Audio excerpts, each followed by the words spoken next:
अस्सलाम वालेकुम। मैं हूँ ताहिरा हबीब जालिब। अज़ीम इनकलाबी शायर हबीब जालिब साहब की बेटी आज जालिब साहब के कलाम के साथ एक दफ़ा फिर आपकी खिदमत में हाज़िर हूँ और जालिब साहब के तरन्नुम में कोशिश कर रही हूँ कि उन्हीं की नज़म आपके सामने पेश करूँ। कोई शेर नया, कोई बात नई, कोई शेर नया, कोई बात नई, कहने का जतन करते रहना। अनमोल है पल पल जीवन का, आहें ना यूं ही भरते रहना।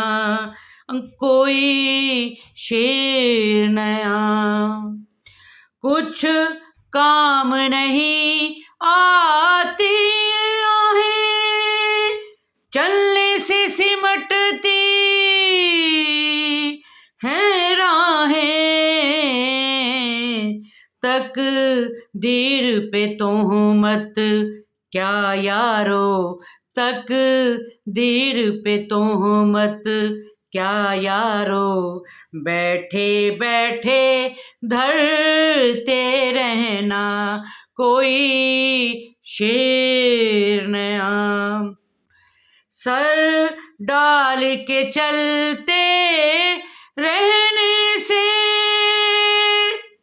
कुछ और भी ऊंची होती हैं। दीवारें तो हैं दीवारें ही, दीवारें तो हैं दीवारें ही, दीवारों से क्या डरते रहना। कोई शेर नया,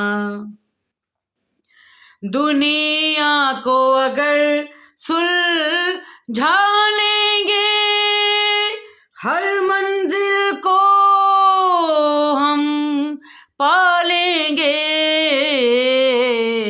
एक जुल्फ के गम में, एक जुल्फ के गम में क्या जालिब, एक जुल्फ के गम में क्या जालिब, जीते रहना मरते रहना। कोई शेर नया, कोई बात नहीं। बहुत शुक्रिया।